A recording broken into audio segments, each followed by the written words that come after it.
Olá, pessoal, tudo bom? Sejam bem-vindos ao nosso canal. Eu sou Manuela Baiman. Eu sou Camila dos Santos e nós somos o Transforma Infância.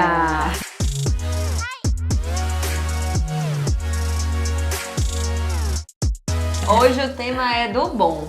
O que eu gostaria de saber antes de ter montado o meu consultório? Aquelas dicas de amiga? Exatamente. Acabou de se formar, pegou o diploma e tá aí sem saber se subloca, se monta a sua própria sala, a gente vai te ajudar. Vai te ajudar. E assim, um ponto importante antes de falar o primeiro tema. Qual é o teu planejamento? Eu gosto que as pessoas façam uma análise de quando você se vê lá na frente. Onde que você quer chegar? Por que eu tô te falando isso? Porque o passo que tu dá hoje influencia completamente nisso.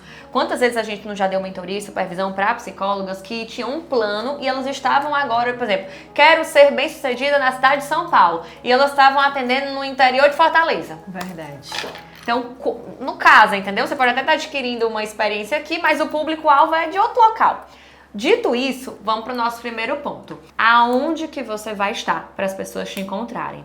Onde que vai ser a tua localização? Onde que vai ser esse ambiente? Como ele será? Como ele vai ser pensado? Sim, tudo importa desde o começo para o teu posicionamento profissional. Nós não podemos negligenciar o fato de... E aí, assim, pegando um pouco como exemplo aqui, Fortaleza, Ceará, que é onde nós estamos, o bairro, ele influencia bastante no valor da sessão, na percepção que o público vai ter de você. E é importante que a gente desmistifique essas coisas, porque tem aquelas velhas falas de não, mas eu estudei, eu fiz mestrado, eu fiz doutorado, eu fiz... O cliente, ele ainda não sabe disso. Ele pode até saber porque você já está fazendo o seu papel e contando seu storytelling nas redes sociais. Mas, de modo geral, o cliente que chega não sabe teu currículo. Ele foi indicado de alguém ou ele de repente te viu nas redes, ele não te conhece. Então, como é que você vai chegar no teu cliente? Você vai chegar através dos sentidos. E os sentidos, eles vão desde o como que é o teu consultório, a organização dele, o cuidado com esse espaço, até onde você está, em que bairro você está.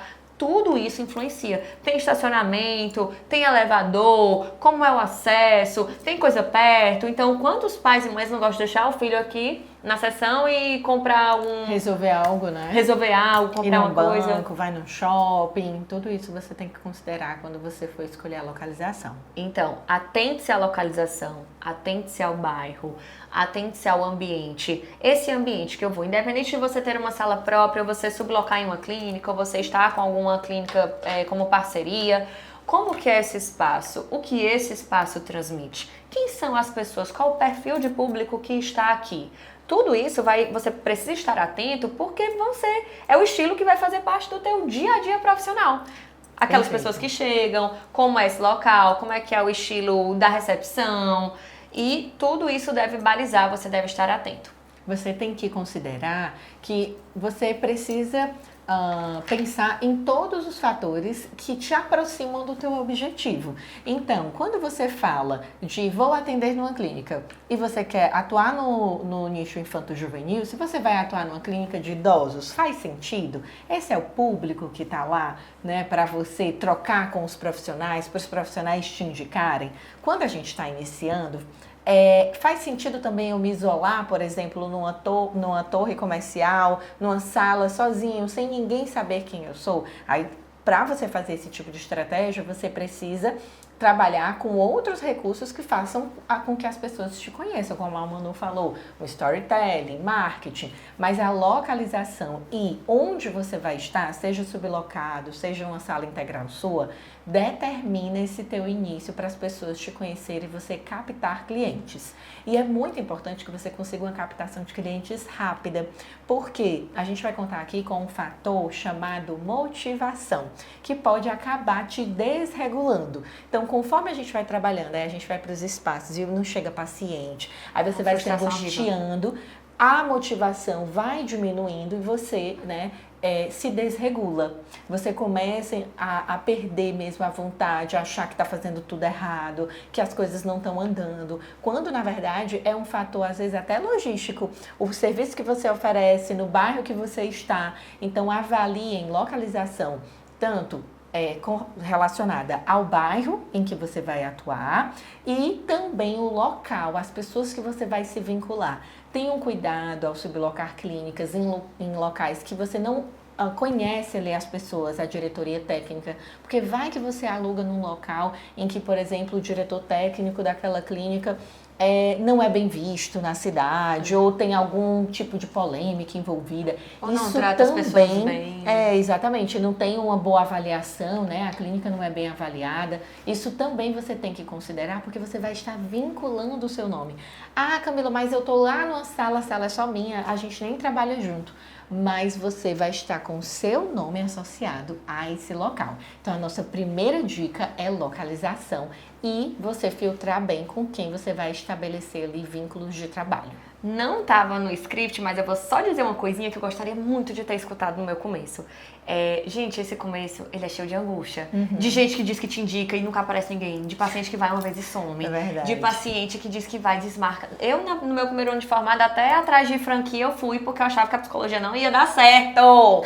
Quem diria? Quem diria? Muito frustrada e via que todo mundo dava certo e eu não. E aí a gente vai entrando no nosso segundo ponto a partir disso, porque hoje quem está no mercado de trabalho se beneficia de algo que na minha época não tinha, que é as redes sociais. E aí você pode pensar no teu marketing, na estruturação desse teu conteúdo desde o começo. E isso facilita, muita coisa. Primeiro que a gente pode começar dizendo aqui nessa segunda dica que não tá na rede não é mais uma opção. Sim, verdade. Não está na rede não é mais uma opção.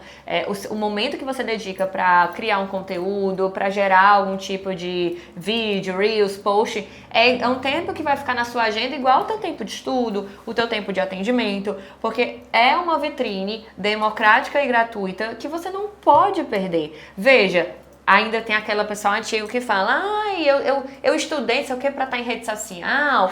Gente, entenda. Na rede social também tem gente que faz mestrado, doutorado, pós-doutorado e que estão lá falando do trabalho deles. Exato. E você não tá. E o paciente vai ver essa outra pessoa e não vai ver você. Exato. Né? Porque não dá pra você, por telepatia, passar teu nome, teu contato pra todo mundo. Não, as pessoas têm que saber que você existe. Então, esse marketing, ele precisa ser bem estruturado desde o começo. E aí, eu vou trazer aqui algumas sugestões que eu acho que são funcionais.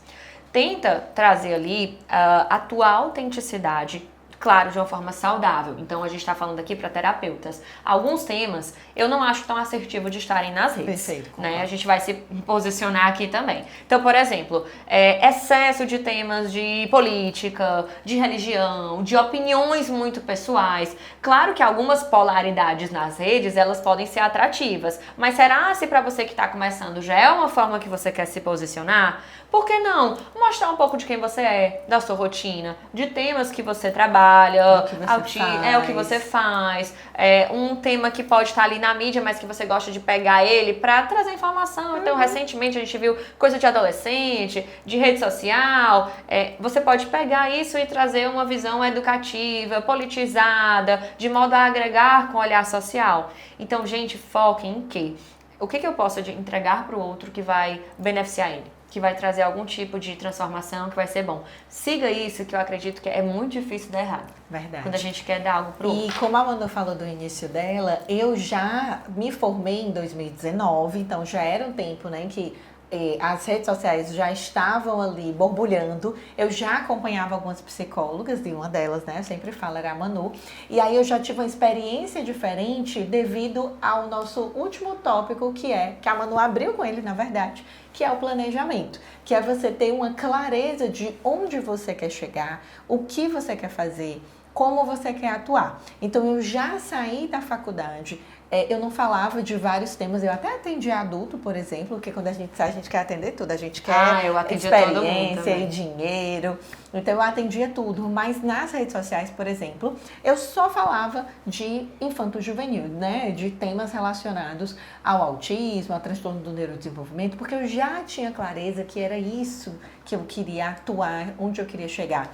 Então, no meu primeiro ano, eu já tinha uma agenda lotada com tranquilidade. Por quê? Porque, como a Manu disse, eu fui aprendendo com os outros, as psicólogas já davam essas dicas nas redes sociais, e aí eu fui me posicionando de forma que eu não considero que a internet fez, né, com que eu tivesse todos esses pacientes, mas a internet me ajudou a estruturar o meu consultório de maneira inteligente. Eu já fui para uma clínica com volume, o meu posicionamento, a forma como eu conversava com as pessoas. Gente, eu fazia supervisão constante, né? Era uma novinha sempre aqui. Então a Manu começou sempre a me indicar, porque eu fazia supervisão. Às vezes você quer indicação, mas você não faz uma supervisão Exato. para a pessoa entender como é que você trabalha. Então, é importante que vocês tenham essa clareza, se planejem e executem. Porque às vezes a gente fica naquele campo da ideia, faz o planejamento também todo bonitinho e não coloca a mão na massa. Então, a gente tem que aprender a transformar potencial em realização. Eu posso ser uma grande potência, mas se eu não executar, eu não vou realizar. Então, a gente precisa tirar o planejamento do papel e fazer um pouquinho todo dia, sempre pensando, isso que eu estou fazendo agora me aproxima ou me distancia dos meus objetivos? Então, se me distancia, você vai retirando. E também, ainda dentro desse tema guarda-chuva do planejamento, entra o planejamento financeiro. Perfeito. Que acaba sendo um ponto que nós não nos familiarizamos muito. E quando a gente vira empresária, gestora, a gente, meu Deus, o que eu fiz desde o primeiro dia? Porque o planejamento te dá um norte. Tem gente, amiga, né, que cobra e não sabe nem os custos que tem. Não sabe nem o custo do aluguel, o custo do curso que está fazendo, da pós que está fazendo, de quanto que gasta para estar no local. Esse planejamento financeiro, se ele for familiar seu desde o começo, você vai sempre conseguir se organizar para fazer seus cursos, para fazer suas viagens, para comprar seus imóveis, quando você quiser comprar o seu carro. Então, essa é uma sugestão que eu recebi, assim, quando criança eu tinha um pouco desse planejamento, mas o planejamento master que a gente faz hoje, realmente, foi só depois dos boletos aumentarem muito, a gente ou se organiza ou não vai. E essa coisa do planejamento, eu queria compartilhar uma experiência que eu sempre tive essa mentalidade, mesmo assim, eu não tendo me preparado para isso. Quando a gente começa o consultório, a gente tem que pensar como uma empresa. Esse consultório, ele tem que ter investimento. Então, por exemplo, eu tinha um trabalho pela manhã, que era CLT, e eu pegava todo o meu salário e eu investia no consultório. Às vezes, a gente fica querendo que o consultório dê um retorno rápido. Aí você pega, você já quer comprar uma blusa, já quer comprar um carro. E eu não julgo, porque eu sou desse jeito, eu adoro comprar. Mas, gente, nos meus 2 primeiros anos, tudo o que eu ganhava, eu investia no consultório. Eu não ficava pensando quanto era que eu ia ganhar. Eu não ficava pensando, eu tenho que pegar esse valor aqui e gastar. Não, eu só investia em cursos, certificações, supervisão. Para mim não era uma opção. Recursos, né? Eu deixava a minha sala sempre muito cheirosinha, arrumada, mesmo sendo de sublocação. Eu investia muito em lembrancinhas, né? Para Dia das Mães, Dia dos Pais. Eu não tinha essa coisa de, eu não vou investir porque eu preciso desse dinheiro, porque eu quero fazer outras coisas. Porque quando você não investe no consultório, não tem retorno. Não floresce. Não floresce. Exatamente. Então, acho que no planejamento financeiro, você também tem que considerar que você vai gastar muito dinheiro no início, que você tem que fazer um investimento para depois esse dinheiro retornar. Essas são algumas das sugestões que a gente queria dar hoje para você pensar o que a gente gostaria de ouvir, mas acompanhe o nosso canal que sempre vai ter aqui conteúdo para vocês, viu? Curtam, compartilhem e até o próximo vídeo. Tchau. Tchau.